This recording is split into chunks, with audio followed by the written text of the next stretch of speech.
Respecto al balance de energía, ya os anticipo que el balance de energía que podemos hacer o que podríamos hacer es mucho menos completo que el balance de biomasas.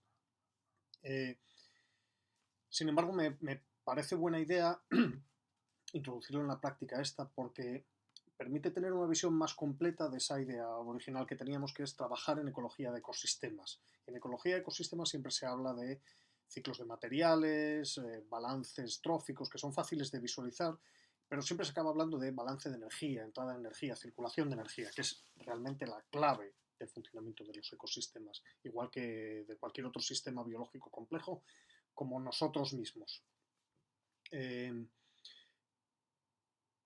Entonces, me apetece que trabajemos en la práctica directamente con métodos que miden flujos de energía. Aunque no sea, ya digo, el resultado no vaya a ser tan completo como el que podemos obtener con los balances de biomasa. Y para más INRI, de los dos flujos de energía que podríamos medir en el campo de forma más o menos cómoda, y esto limita un poquito lo que se puede hacer en las prácticas, tampoco pasa nada, hay que reconocerlo. De los dos, que sería el balance fotosíntesis-respiración del plancton y el balance fotosíntesis-respiración del bentos, solo os voy a explicar uno. Y lo hago para no hacer la cosa demasiado larga, prolija, con detalles de métodos que son en el fondo parecidos y que ya no aportan mucho más que el truquito de cómo se hacen.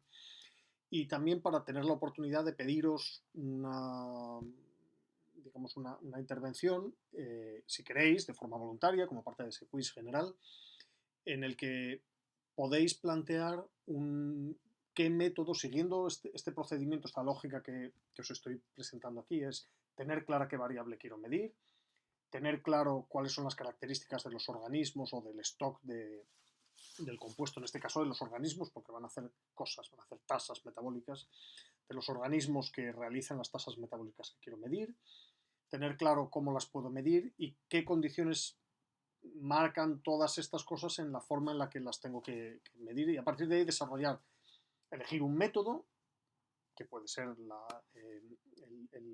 el mismo que para la fotosíntesis del plancton, pero aplicarlo a un tipo de organismos distintos, ¿no? Y eso tiene una serie de determinaciones que hacen que el protocolo que se deriva de ese método pues sea distinto. Bueno, este ejercicio está bien que lo intentéis hacer, si queréis, los que podáis, ¿vale? Así que os voy a explicar solo métodos de fotosíntesis y respiración para ver algo del balance de energía. Fotosíntesis y respiración del plancton. Bien, ¿qué particularidades tienen estas variables que tenemos que considerar? Porque ya hemos medido, bueno, las vamos a medir, ya os lo dije antes, las vamos a medir a partir de los cambios en la concentración de oxígeno disuelto. La fotosíntesis produce oxígeno, la respiración consume oxígeno, si incubo botellas de agua, igual que hacía para la DBO, botellas de agua a la luz, durante 24 horas voy a medir respiración, si las incubo, a la luz voy a medir respiración, pero también fotosíntesis, así que la diferencia con la botella inicial me dará la producción neta de la comunidad, el balance entre fotosíntesis y respiración. Si las incubo en oscuridad durante un tiempo limitado, es decir, durante un tiempo en el que esté seguro de que la tasa de consumo de oxígeno es lineal, entonces tengo la tasa de respiración de los microbios contenidos en esa botella. Bien, ¿qué consideraciones tengo que tener? O qué tengo que saber a la hora de aplicar el método? Porque para la DBO decíamos, bueno, como el cambio de oxígeno en la DBO va a ser muy alto, puedo usar sondas electrónicas que son comodísimas, rápidas y fáciles y limpias, poco peligrosas, todas las ventajas del mundo. ¿Podemos hacer eso mismo aquí? La respuesta es no. Ya os lo anticipé antes.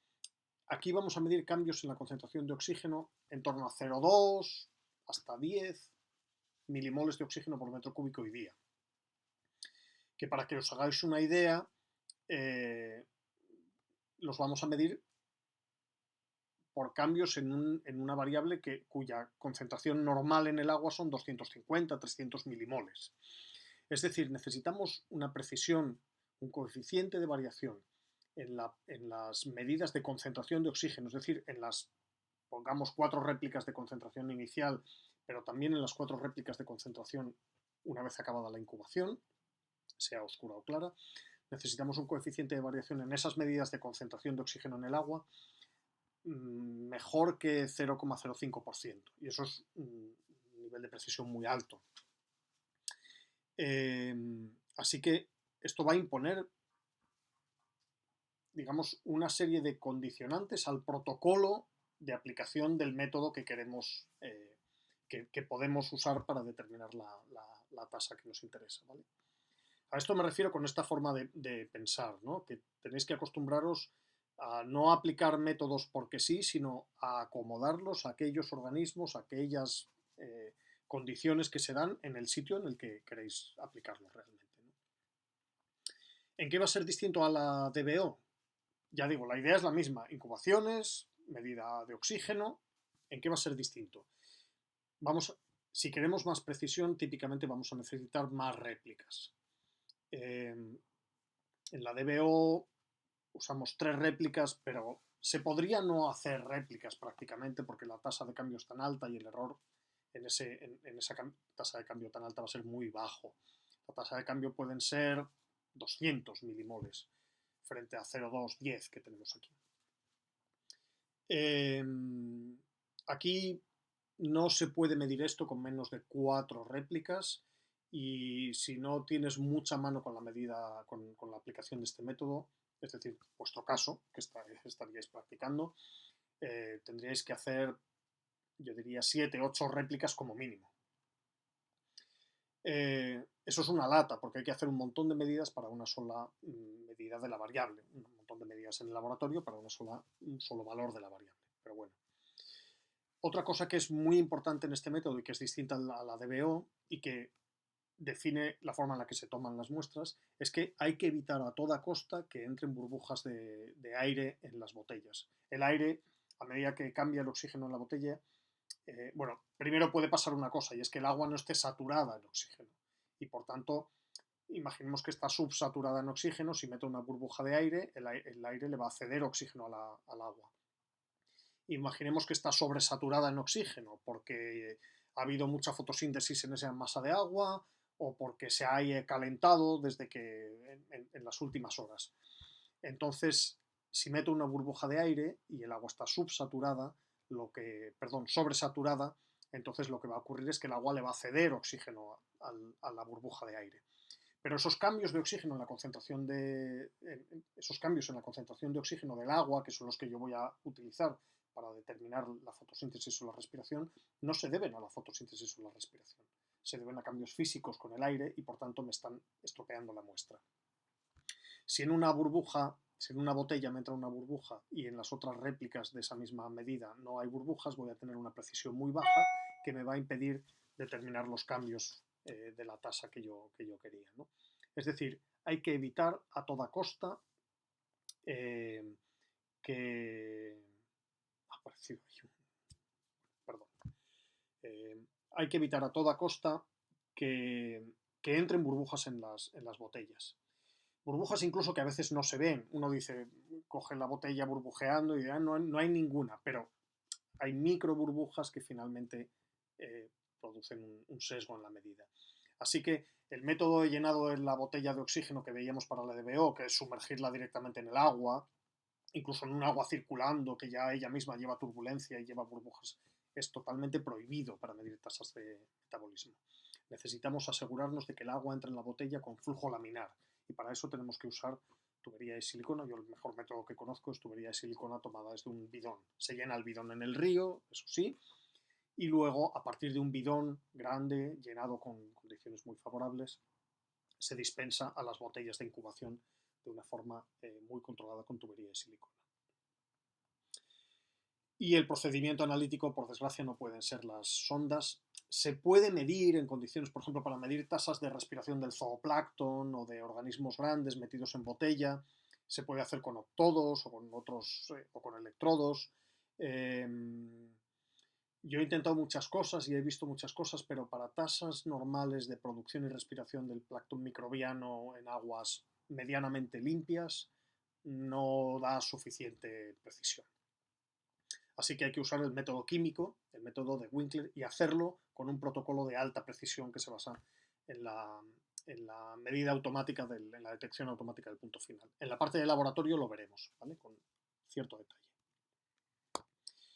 Aquí estamos en muestreo de campo y entonces os he dejado un vídeo, es un poco cutre, es un vídeo que parece una película de Super 8 porque es bastante antiguo, eh, que muestra el llenado de las botellas a partir de un bidón de agua que procede de una cierta profundidad muestreada en el océano. No he encontrado algo parecido en Río y entonces he cogido un vídeo de una campaña mía de hace muchos años y bueno, ya digo que tiene sus limitaciones, pero se ve bien lo que hago. Para acompañarlo, como no tenía ni voz ni nada, pues le he puesto encima una serie de explicaciones para que os fijéis en las cosas que tienen importancia a la hora de muestrear. Básicamente lo que os contaría a vosotros en el campo si estuvierais llenando las botellitas de una cierta manera, ¿vale?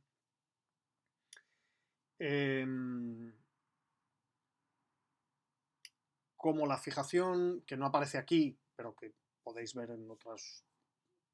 En la parte de prácticas os lo explico. Perdón, de prácticas de laboratorio. No se muestra aquí, pero se usan un tipo de botellas, un tipo de pipetas que en años anteriores vuestros compañeros no conocían, pues os enseño cómo son estas pipetas. Ojo, porque es un vídeo comercial que, claro, dice que esa en particular es buenísima, pero bueno, da igual, sirve para ver cómo son, ¿no? Y nada más con respecto al campo. En el siguiente vídeo os enseñaré los métodos de laboratorio. Os presentaré los métodos de laboratorio. Quiero insistir que el detalle de los protocolos está descrito estrictamente en el documento de protocolos que tenéis. Aquí básicamente lo que hago es explicar cosas que hace que se entienda por qué las cosas se hacen de una cierta manera en